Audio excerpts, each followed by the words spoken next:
Now, there's a video I saw this morning, and like that's exactly what I want to talk about. I want you guys to first of all watch this video, and then I'll come back to you.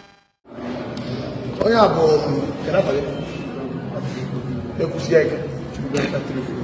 All right. Anyway, a serious issue in Cholokam. I want to save this video. Adia mama. Papa and Kawan, can I forget? Kelechi and you.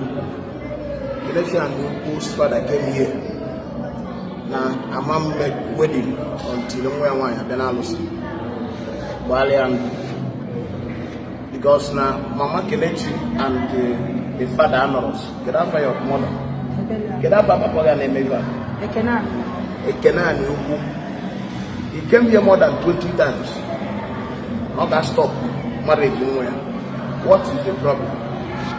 No divorce in Mamoyenka. Then was so many allegations and all that. Even the West have made it at their mama. This man came to me when I said, can you feature that this girl no idea? And for a very long time, because this young man and they agreed not for a very long time. And at the end, they still want to be together.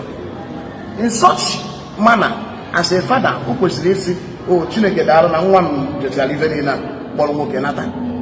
And this man insists, Namambawam. No Gaban.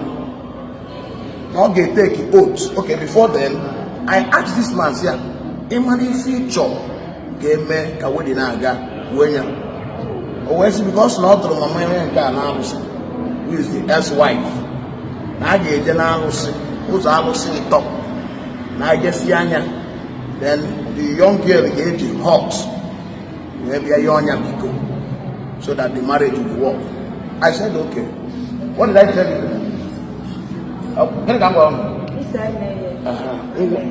Now, where was I?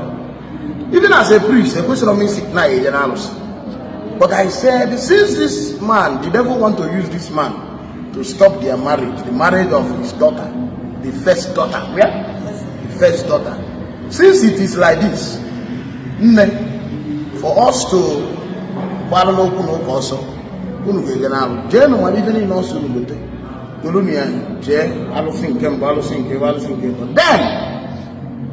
you will now come back. Now they went and bought the whole thing. The man required and carried the whole thing to ROC Bank. Bulls in ROC, change it. Can you use the problem?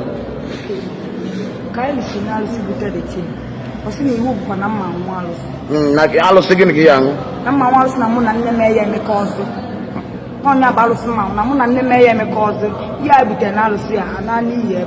Okay, so and I want you people to judge this matter.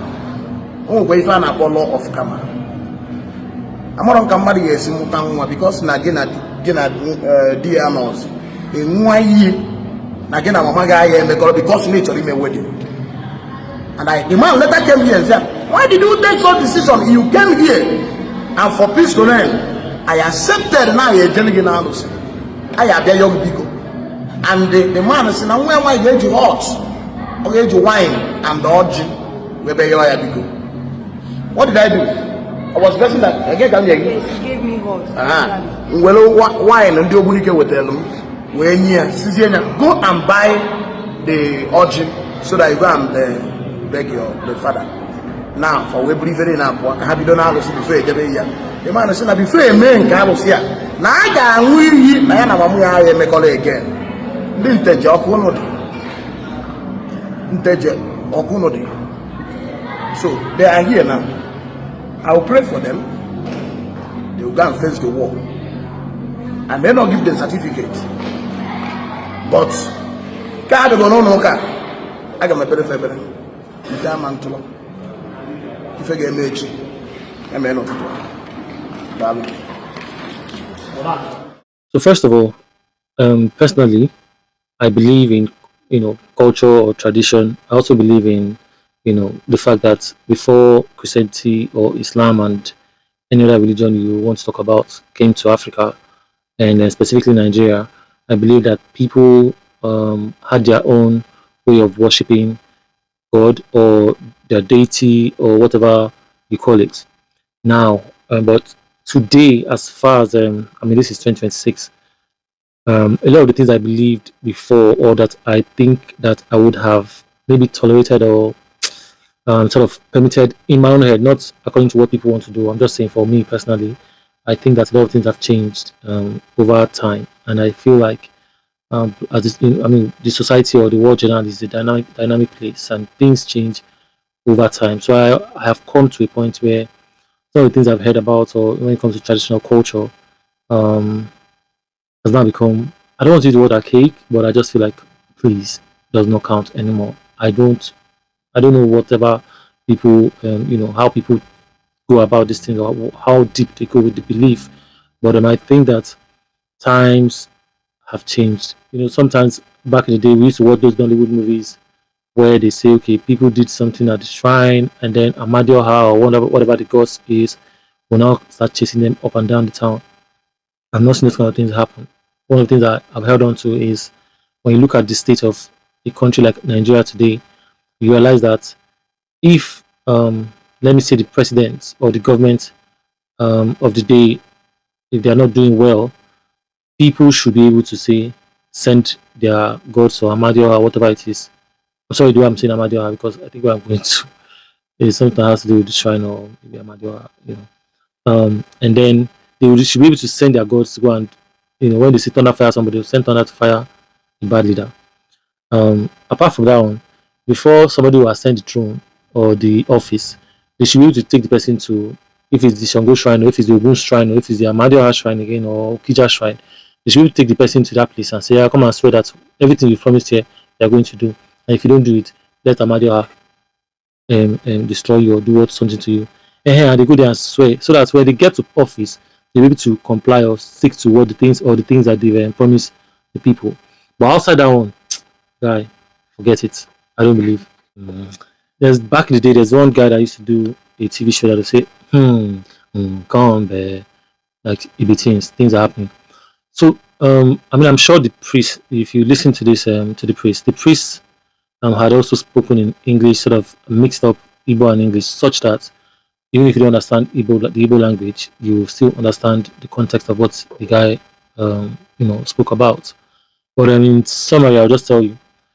Here we have a man and a woman who were coming together to get married. And according to the priest, the girl's father had come to him several times, said over 20 times. He had come to see him, telling him that the girl needs to come or follow him to his shrine to go and appease not only the gods and also appease him, as well. What had happened was that the man broke up with his wife. I don't know whether I'll say divorce or, but basically had issues with the ex-wife, and that one went her way. And this girl, in the commotion of the breakup, had ran away from the house to meet this guy that she's about to marry right now. And they had lived together for several years, according to what the priest said.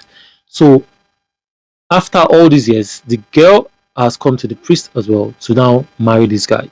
So it means that she's not just she ran away from home, but and she did not just go and live with a man, and wasted her life. Basically, this is the guy she has lived with, and now they want to legalize their marriage.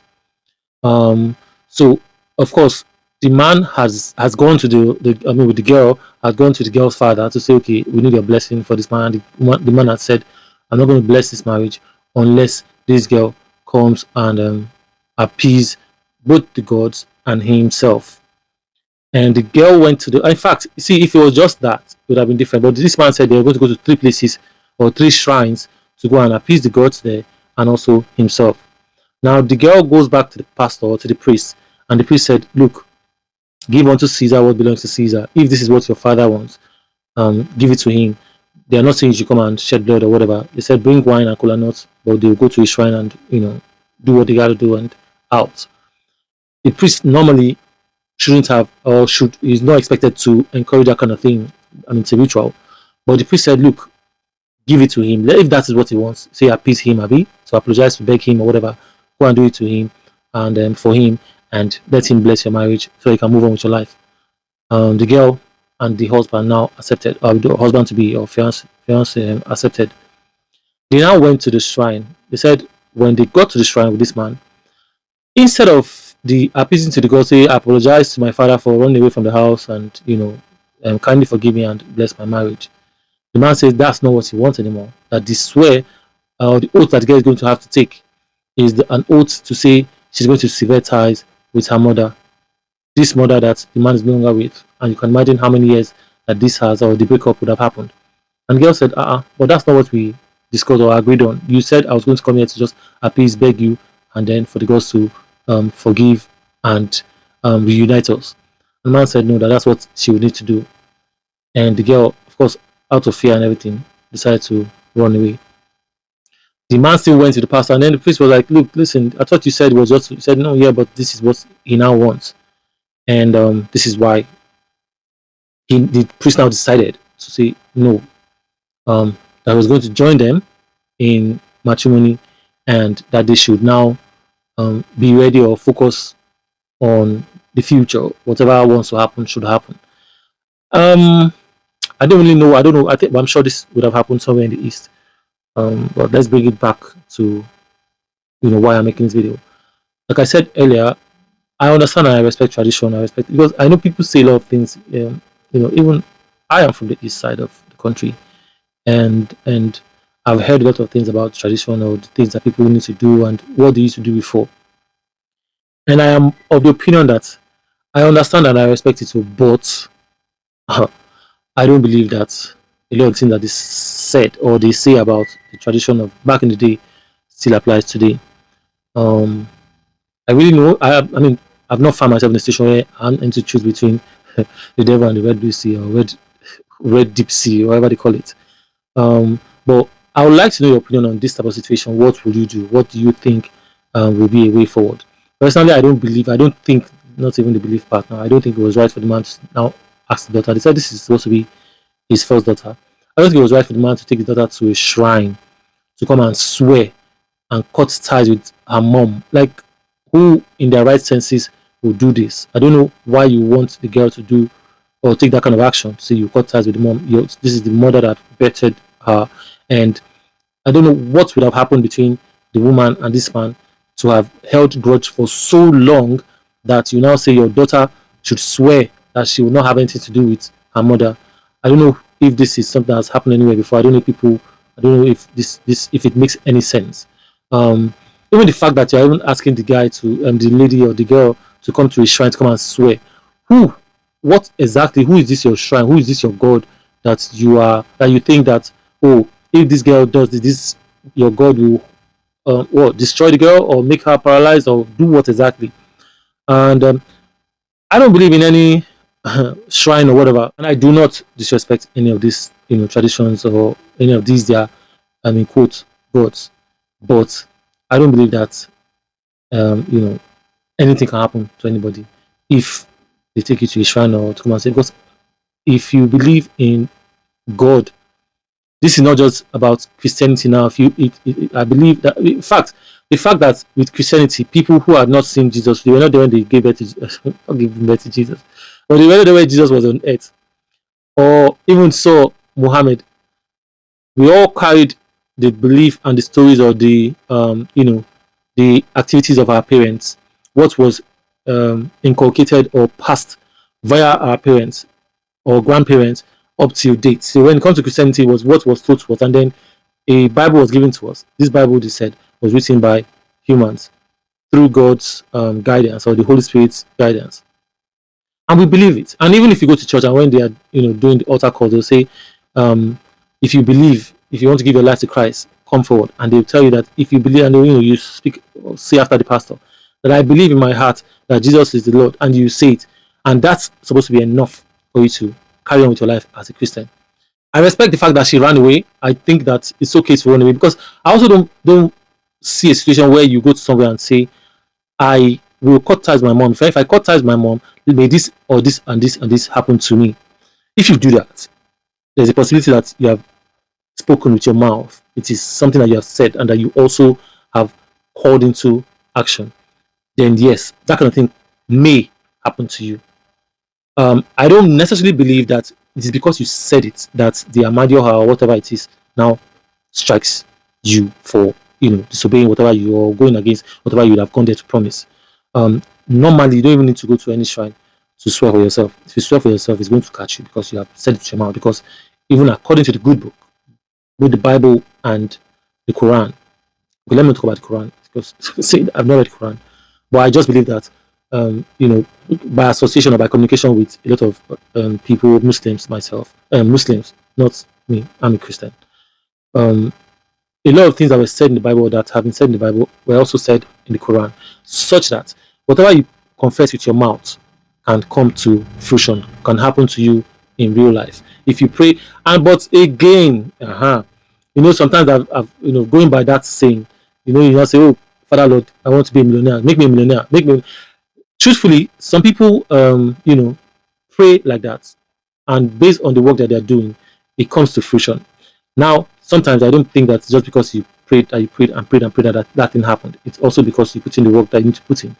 Then it now amounted to giving you the result that you desire in your heart. But yes, I also believe that based on your belief, I've said belief a million times in this video, but honestly speaking, I think that that's what actually um, becomes the crux of this conversation or this incident that we're looking at. If you believe that something's going to happen to you, it's just likely that it may happen. And then there's the part of destiny where you might not be destined to get certain things or for some certain things to happen to you. Destiny can align you to a better place. So sometimes you say, man proposes. Is that what it is? Man proposes, but God disposes, right? Anyway, I'm sure you understand what I'm saying. So I need your comment. I need your opinion on this marriage palaver. The pastor went ahead, the priest went ahead to wed them, and but will something happen to them for defiling the request of their father? I mean, everybody knows that in Africa generally, you need your parents' blessings, or it's a tradition that we have to go to our parents for their blessings when we want to get married. But I've seen in those American movies, I don't know, I've not met an American friend or European friends who will say that there's no need to get their parents' blessing. What I've seen in the movies is that if a man wants to propose to a girl, he goes to the girl's father to take permission or to let him know. But I've not seen it in all cases. In some cases, you see that people will go and they'll propose and get married somewhere. In fact, with having one witness, they go and marry somewhere and then tell their parents that, oh, mom, I just got married, or dad, I just got married, and the father will say, oh my God, congratulations. They don't really care. They don't, hold it to. But here in Africa, I don't think you can just do it and just feel like it's okay. Now, maybe nothing will happen, but the society back here in Africa will criticize and say, how can you go and get married? You not tell your parents, you not tell anybody. Your family will not be happy with you. They will somehow, some way, not be happy there and maybe have an issue with you and your spouse. Tell me what you think about this video that we just watched. If you were in the girl's position, what would you have done? And if you're in the guy's position, what would you also have done? And for the priest who went ahead to join them, do you think he did the right thing? And then the father, I don't know how old the man would have been. What do you have to say to this situation? I'd like to read your comments in the comment section. I'll see you guys on the next one. Peace.